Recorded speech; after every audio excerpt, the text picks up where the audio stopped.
साकेत प्रणाम। आपका स्वागत है साकेत संवाद में। मैं हूँ आपकी होस्ट उपहास श्रीवास्तव।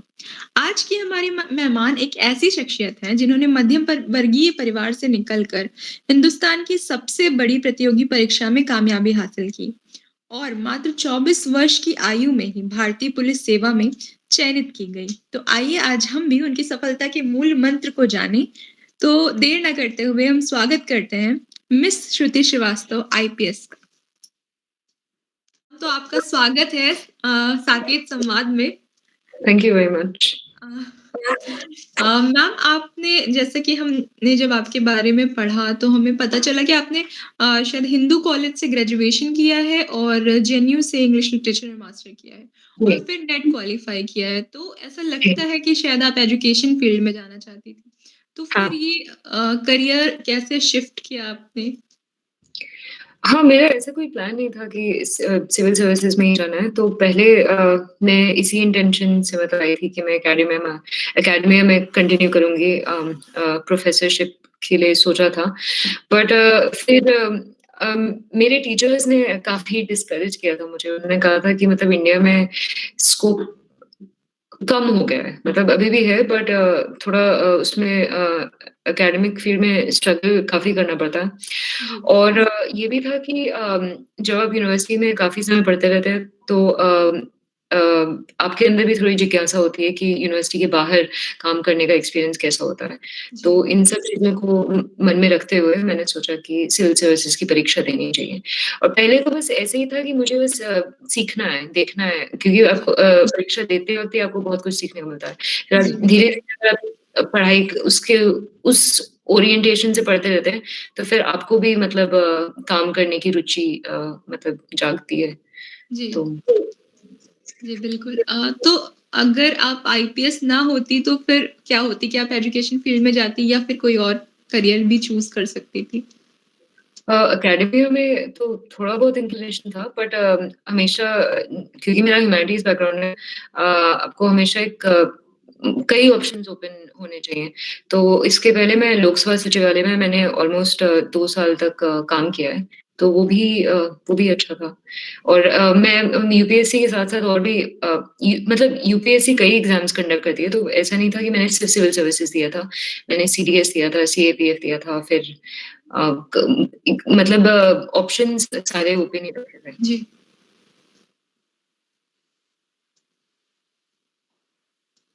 मैम, आपने जो आपका सेकेंडरी एजुकेशन से पहले की जो शिक्षा है वो आपने आई थिंक यूएस में करी है और फिर आप यहाँ पे इंडिया में आपने एजुकेशन अपनी करी। तो आपको क्या चेंजेस लगते हैं वहाँ के एजुकेशन सिस्टम और यहाँ के एजुकेशन सिस्टम में?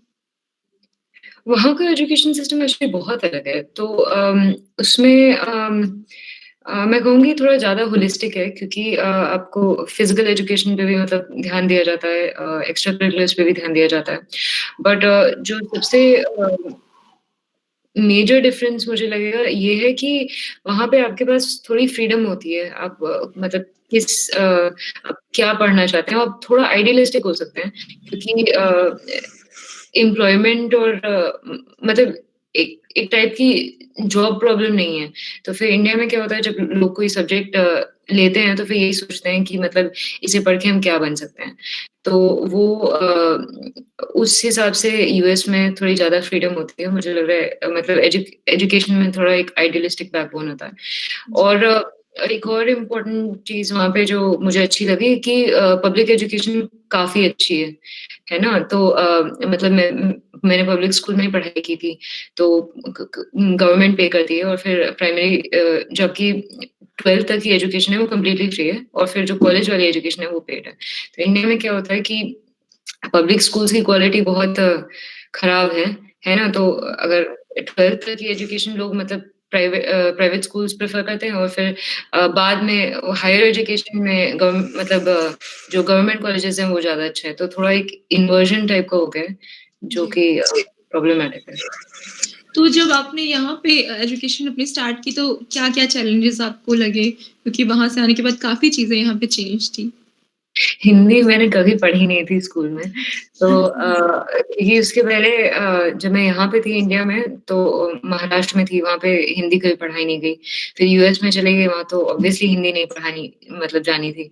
फिर यहाँ पे मैं आई, मुझे जितना भी लिखना बोलना आता है वो पेरेंट्स ने ही सिखाया है। तो एकाएक सब व्याकरण, अनुच्छेद लेखन, तो उसमें थोड़ी बहुत प्रॉब्लम हुई। बट वैसे और अपार्ट फ्रॉम दैट वहाँ पे रोड लर्निंग कम थी, यहाँ पे रोड लर्निंग तो नहीं बट आपको वहाँ मेमोराइज़ेशन पे ज़्यादा जोर दिया जाता है इंडिया में। जी, जी। और स्पीड भी मेरी बहुत स्लो थी, तो काफ़ी चेंजेस थे यहाँ पे। और मैम आपको क्या लगता है कि वहाँ से अगर हमें कुछ अपने एजुकेशन सिस्टम में चेंज करना हो तो हम क्या कर सकते हैं? कुछ चीज़ें तो मतलब हर हर 5 साल पे एक एजुकेशन पॉलिसी बनती है और फिर उसमें वही सजेशन सरकार को दिए जाते हैं कि आप प्राइमरी एजुकेशन में ज़्यादा ध्यान दें, है ना? जिसमें अपने पब्लिक स्कूल्स की क्वालिटी इम्प्रूव करें। तो वो सजेशन तो मैं भी दूँगी, सभी लोग देते हैं। उसके अलावा मुझे लग रहा है कि फिज़िकल एजुकेशन पे ज़्यादा ध्यान दिया जाए जी। मतलब देना चाहिए, क्योंकि वो एक एलिमेंट है जो बिल्कुल इग्नोर हो जाता है। वो भी ज़रूरी है। मैम आई थिंक आपकी 82 रैंक थी यूपीएससी के जो एग्ज़ाम है, तो आप प्रॉपर आईएएस चूज़ कर सकती थी। तो आपने आईपीएस क्यों चूज़ किया? ये पिछले साल तक मैं प्रॉपर आईएएस चूज़ कर सकती थी। मैंने अपने प्रेफ़रेंसेस में आईएएस दिया था, फिर आईपीएस, फिर फॉरेन। जी। बट इस बार क्योंकि ईडब्ल्यूएस का कोटा इम्प्लीमेंट हुआ है 10% तो जो जनरल कैटेगरी वाली सीट्स हैं, वो थोड़ी कम हो गई हैं। तो मेरे ख़्याल से आईएएस रैंक 77 पे रुका था। ओके। ओके। ओके। तो और मैम आपने जो अपने आईएएस, आईपीएस का एग्ज़ाम क्लियर किया तो वो क्या स्ट्रैटेजी थी आपकी? उस पूरे फ़ेज़ में आपके दिमाग में क्या चल रहा था? अगर आप अपना एक्सपीरियंस हमारे साथ शेयर करना चाहें? हुँ। तो मेरा 3rd अटेम्प्ट में हुआ है। तो जब फर्स्ट 2 अटेम्प्ट्स मैंने जब मैं जेएनयू में स्टूडेंट थी तब दिए और उसके बाद मैं तुरंत लोकसभा सचिवालय में आ गई और फिर उस ईयर में मतलब व्हाइल वर्किंग उस अटेम्प्ट में हुआ। तो मैंने कभी भी ड्रॉप नहीं किया है। तो फिर लोग कहते हैं कि ड्रॉप करना ज़रूरी होता है बट क्लियरली ज़रूरी नहीं है। क्योंकि मुझे लग रहा है जब आप पढ़ रहे होते हैं या जॉब कर रहे होते हैं तो कहीं न कहीं आपके मन में एक सिक्योरिटी होती है कि कुछ हाथ में है, राइट? तो फिर वो हमेशा तो मेरी प्रिपरेशन पैरेलल में चली है, तो उस हिसाब से टाइम कंस्ट्रेंट्स भी थे। मैंने कोचिंग नहीं की बट मैंने टेस्ट सीरीज़ में मतलब एनरोल किया था, प्रीलिम्स के लिए भी और मेंस के लिए भी। तो टेस्ट सीरीज़ से मुझे लगता है थोड़ा स्ट्रक्चर आ जाता है प्रिपरेशन जी। में, है ना? तो टेस्ट सीरीज़ में मतलब आप वो अपना शेड्यूल देते हैं बट फ्लेक्सिबल होता है, तो आप उस हिसाब से अपनी तैयारी को ओरिएंट कर सकते हैं। तो 3 स्टेज होते हैं एग्ज़ाम के, तीनों की अलग स्ट्रैटेजी होती है। तो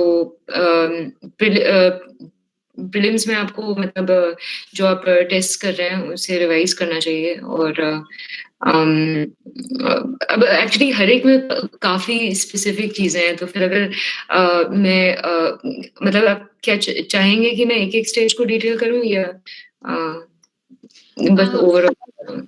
ओवरऑल आप बता सकते हैं कि नॉर्मली कैसे कर सकते हैं अगर कोई प्रिपरेशन करना चाहता है तो? हाँ। अगर कोई प्रिपरेशन करना चाहता है तो एक तो पहले से ही ऑनलाइन मटेरियल बहुत सारा है। मतलब जिससे आपको पता चल जाए कि एक आइडिया लग जाए कि एग्ज़ाम क्या है। बट स्टार्टिंग में एनसीईआरटीज़ देख लेनी चाहिए एनसीईआरटीज़ देख लेनी चाहिए। बट जो टेस्ट कई टेस्ट सीरीज़ होती हैं जो एनसीईआरटीज़ के ऊपर बेस्ड होती हैं, राइट? तो उनसे सॉल्व कर मतलब पढ़ने के साथ-साथ आपको क्वेश्चन्स भी सॉल्व करते रहना जी। चाहिए। फिर जो प्रीवियस ईयर्स क्वेश्चन्स हैं उन्हें ज़रूर देखना चाहिए, चाहे वो प्रीलिम्स की तैयारी कर रहे हो या मेंस की तैयारी कर रहे हो। फिर ऑप्शनल के लिए भी आंसर राइटिंग बहुत क्रूशियल है। तो फिर मुझे लग रहा है अगर इस बार मेरा सिलेक्शन हुआ है, तो वो इसलिए हुआ है क्योंकि ऑप्शनल में मेरे काफ़ी अच्छे नंबर आए थे। तो उस पर भी ध्यान देना है और अल्टीमेटली आपको कंसिस्टेंट रहना है, क्योंकि जी। बहुत बहुत टाइम लगता है ना, ऐसा नहीं है कि 2 महीने बाद एग्ज़ाम है, एग्ज़ाम मतलब 1 साल बाद है फिर जी। होता है।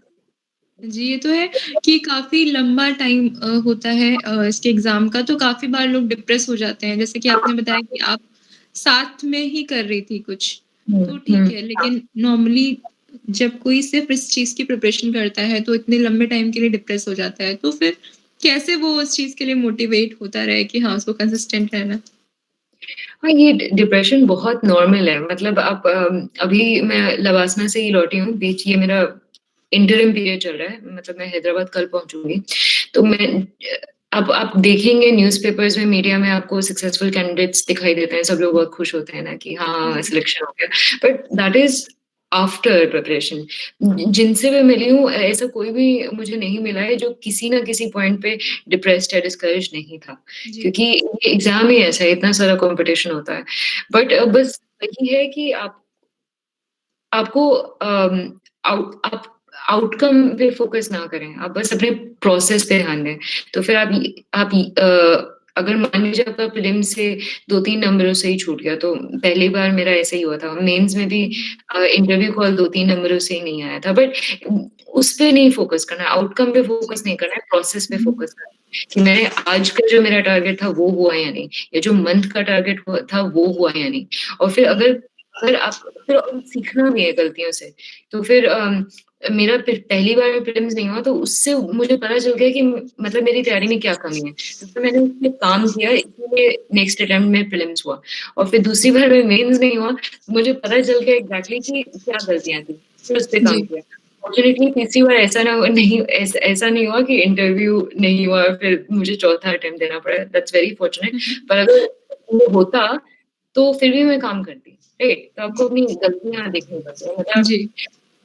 डिस्करेज होंगे, बट हुँ। फिर भी आपको जो चीज़ें आपके कंट्रोल में है, आपको उन पे फ़ोकस करना चाहिए। जी, बिल्कुल। बहुत काम रहने की ज़रूरत है क्योंकि हाँ, मुझे लगता है जब आप ऐसे एग्ज़ाम दे रहे होते हैं तो आस-पास के एनवायरनमेंट भी आपका वैसा होना चाहिए कि लोग वैसे नहीं हाँ, ना कि कॉम्पिटिशन है, क्या होगा? हाँ, कितना बिल्कुल। सारा पढ़ना है।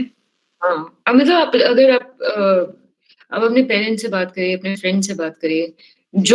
फ्रेंड्स जो एक्चुअली आपकी हेल्प करना चाहें, ऐसे नहीं कि वो आपको और डिस्करेज कर जी, दें। जी, बिल्कुल, बिल्कुल।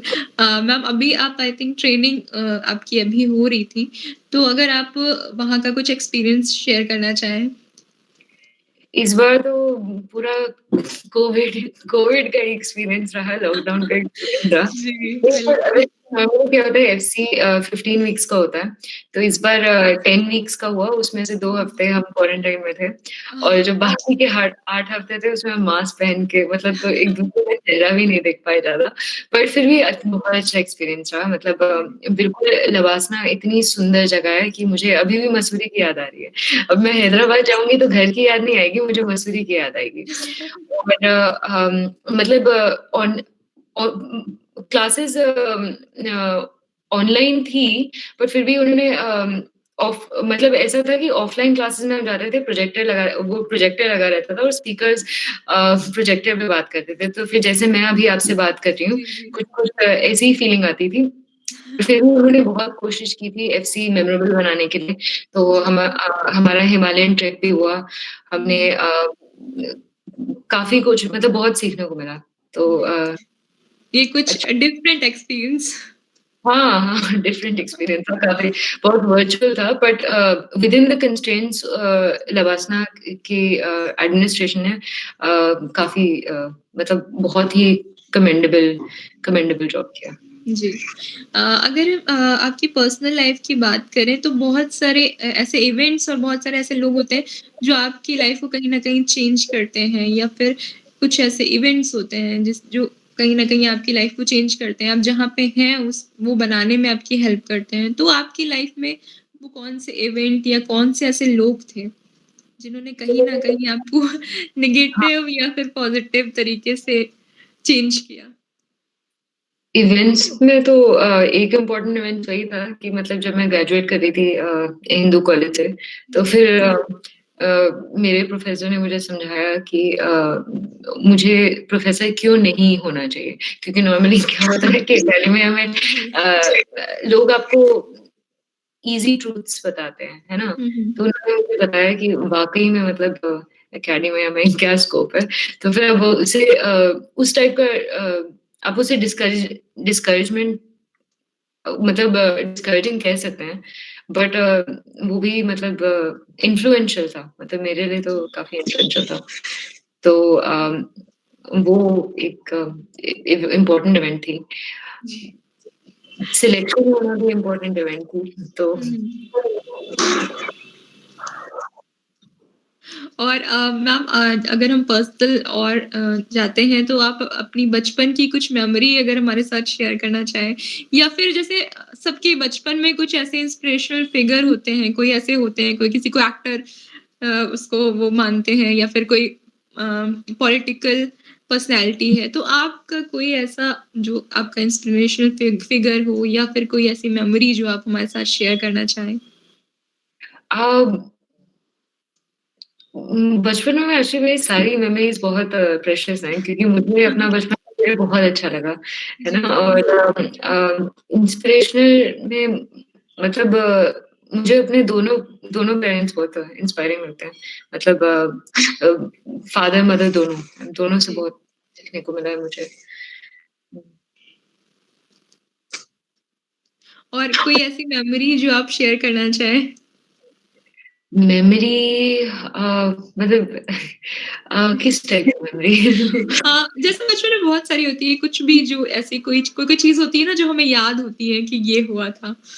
मुझे तो प्रॉब्लम है मुझे बहुत सारी चीज़ें याद है और काफ़ी डिटेल्स में। हाँ, तो बहुत सा जी। कौन-सी सॉर्ट की कौन-सी बताऊँ? हाँ, ये तो एक चीज़ होती है कि जब बहुत सारी चीज़ें होती हैं तो बताना बहुत मुश्किल होता है। हाँ। जी। हाँ। मैम आपने इतनी कम उम्र में इतने सारे अचीवमेंट्स पा लिए तो कैसा लगता है आपको? अब मैं एक्चुअली इसे अचीवमेंट्स नहीं बोलूँगी मतलब ये तो जी। माइलस्टोन्स अभी अचीव मतलब अभी मैंने कुछ किया नहीं है राइट? एग्ज़ाम ही क्लियर किया है। तो फिर अभी अचीवमेंट्स मुझे लग रहा है करने को बाकी हैं। बट अ, मतलब अगर आप माइलस्टोन्स की भी बात करें जी। कि कैसे हुँ, हुँ। तो इस एग्ज़ाम में तो मुझे लगता है लक काफ़ी बड़ा रोल प्ले करता है। मतलब हम अंडर प्ले करते हैं बट लक भी एक क्रूशियल फैक्टर है क्योंकि जी, मतलब मैंने बिल्कुल। 2018 में भी एग्ज़ाम लिखा, 2019 में भी एग्ज़ाम लिखा। तो हुँ, नॉलेज बेस में ऐसा कोई ख़ास अंतर नहीं था। बस ये था कि मतलब मेरी थोड़ी प्रेज़ेंटेशन इम्प्रूव हो गई। तो ऐसे ही बहुत सारे लोग होंगे जो शायद मुझसे ज़्यादा टैलेंटेड हों या ज़्यादा मेहनती हों, उनका नहीं हुआ क्योंकि शायद उन्हें सही टाइम पे गाइडेंस नहीं मिली। तो जी। मुझे लग रहा है कि मुझे हर पॉइंट पे काफ़ी अच्छी गाइडेंस मिली और इसी से मैं अपनी गलतियों पर काम कर पाई। तो ये भी एक कारण जी। मैम आपने हिंदू कॉलेज से ग्रेजुएशन किया है और शायद जेएनयू से आपने मास्टर्स किया। तो है। ऐसे जब हम बात करते हैं कोई ऐसा है जो हमें इंस्पायर करता है, तो हम उसके कॉलेज लाइफ़ के बारे में जानना चाहते हैं, उसकी स्कूल लाइफ़ के बारे में जानना चाहते हैं। तो यहाँ पे हम जानना चाहेंगे कि आप कॉलेज में कैसी थी? कुछ ऐसी मेमोरीज़ कॉलेज की आपकी? मैं कॉलेज में हद से ज़्यादा स्टूडियस थी, हिंदू कॉलेज में, पर उससे मतलब यूपीएससी का कुछ लेना-देना नहीं है क्योंकि जी। कई कई लोग हैं ज़्यादातर मतलब जो कॉलेज में काफ़ी रिलैक्स थे, मतलब कॉलेज अब मैं लोगों से पूछती हूँ आपका कॉलेज एक्सपीरियंस क्या था? तो लोग वही कहते हैं बहुत रिलैक्स किया, बहुत मज़े किए। बट मैं कॉलेज में हिंदू कॉलेज में एटलीस्ट काफ़ी इंटेंस थी क्योंकि उस समय जी। मुझे एक तो मुझे सब्जेक्ट मैंने अपने मन का लिया था, तो इसीलिए लिया था जिसमें मैं उससे मतलब जिससे मैं क्योंकि मैं उसे अच्छे से पढूँ, है ना? इसीलिए जी। लिया था। तो हुँ, फिर तो हिंदू कॉलेज में तो मैं काफ़ी मतलब लिटरेचर ओरिएंटेड थी। फिर जेएनयू में क्योंकि मैंने यूपीएससी की तैयारी करनी शुरू कर दी तो क्लासेस मतलब नहीं अटेंड की ज़्यादा, तो वो चेंज आ गया। बट हाँ, हुँ। तो मेरी कॉलेज लाइफ काफ़ी बोरिंग रही है। तो जी। मैम जैसे कि हम देख रहे हैं आप निश्चय ही एक अच्छी कुशल आईपीएस ऑफिसर बनेंगी ओह! और थैंक हम और मैम हम जानना चाहेंगे आजकल जैसे कि उत्तर प्रदेश गवर्नमेंट ने अभी-अभी मिशन शक्ति कार्यक्रम स्टार्ट किया है विमेन सेफ्टी और विमेन एम्पावरमेंट के लिए। हुँ। तो जैसे कि हम जानते हैं कि महिलाओं के खिलाफ अपराध काफ़ी बढ़ रहे हैं। तो आगे आप इस दिशा में क्या आपका रोड मैप होगा? क्या विचार हैं आपके इस बारे में? हुँ। तो हर ब्यूरोक्रेट का काम होता है कि आप जो गवर्नमेंट पॉलिसीज़ मिल रही हैं, आप उसे अच्छे से इम्प्लीमेंट करें। हाँ, जी, मतलब उसमें वही क्वेश्चन आता है कि एक तो कंस्ट्रेंट्स हो जाते हैं कि आप मतलब जो आपका पॉलिसी मिला है, आप उसे ओवररीच नहीं कर सकते, है जी, ना? क्योंकि जो पॉलिटिकल एग्ज़ीक्यूटिव है, वो लोगों ने इलेक्ट किए हैं। तो फिर आपको अ, उनकी पॉलिसी है, आपको उसे मानना है। फिर एग्ज़ाम्पल्स होते हैं जो ब्यूरोक्रेट्स जिन्होंने अपने थोड़ा बहुत इंडिविजुअल इनिशिएटिव भी लिया है ना? जिन्होंने मतलब वर्क प्लेस को सुधारने की कोशिश की है। तो फिर मैं सोच रही हूँ मतलब एज़ अ पुलिस ऑफ़िसर मतलब पुलिस में भी सेंसिटाइज़ेशन लाने की ज़रूरत है। कि मतलब क्राइम्स अगेंस्ट वुमेन की क्योंकि जी, अक्सर होता है कि अपराध होते हैं बट मतलब फिर औरतें बताती नहीं हैं, वो रिपोर्ट नहीं जी, करती हैं। तो जी। फिर एक ऐसा एनवायरनमेंट होना चाहिए जिसमें औरतें डरे ना, है ना? हुँ, अगर उनके साथ कुछ हुआ है तो फिर वो फ्रीली बता पाएँ। तो जी। ये मुझे लगता है कि एक सुधार हो सकता है। जी और अगर ये तो पुलिस का जो है वो काम जो प्लान है उनका, पर अगर हम महिलाओं की बात करें उनकी खुद की सेफ्टी तो वो इस चीज़ में क्या कर सकती हैं या फिर किस तरीके से वो जा सकती हैं या उसको व्यक्त कर सकती हैं? एक तो मुझे लग रहा है अवेयरनेस काफ़ी कम होती है। जी। मतलब हुँ, हुँ। महिलाओं को उन्हें खुद ही नहीं पता है कि उनकी क्या राइट्स हैं। जी, तो बिल्कुल। अवेयर मतलब आपको पता होना चाहिए ना कि ये कानून है, तो फिर अगर किसी ने मेरे साथ ये किया है तो फिर ये गलत है। लोग रिपोर्ट करने में हिचकते हैं, है ना? जी। फिर उन्हें लगता है कि अगर उनकी गलती नहीं भी होगी तो फिर उन्हें लगेगा कि नहीं ये मेरी गलती थी। हुँ, हुँ। बट वो हम इतने सारे स्टीरियोटाइप्स होते हैं, आप उसी हुँ, स्टीरियोटाइप से कंडीशन्ड होते हैं। तो जी। मुझे लग रहा है सेल्फ अवेयरनेस काफ़ी अगर आप मतलब आप सिर्फ़ वुमेन के बारे में बात करें कि वुमेन क्या कर हुँ, सकती हैं। सेल्फ अवेयरनेस एक काफ़ी इम्पोर्टेंट चीज़ है। सेल्फ जी। डिफेंस भी मतलब वो भी ज़रूरी होता है। जी, बिल्कुल। जी। मैम और अगर हम आपके करियर की बात करें तो और आपके फ्यूचर प्लान्स क्या हैं? जैसे आपने कहा कि अभी एक माइलस्टोन था, तो हाँ। आपके जी, तो आपके फ्यूचर प्लान्स क्या हैं? इस मेरे फ्यूचर प्लान्स तो यही रहेंगे कि मतलब जो काम मुझे दिया गया है वो मैं उसे मतलब पूरी मेहनत और लगन के साथ इम्प्लीमेंट करूँ, है ना? जी, और जहाँ पे मुझे लगता है कि मैं कुछ एक्स्ट्रा कर सकती हूँ, तो वो भी करूँ। और फिर ये एक्चुअली फ़ील है कि मतलब अभी अम, मतलब मैं फ़ील्ड में कभी गई ही नहीं हूँ, तो फिर जी।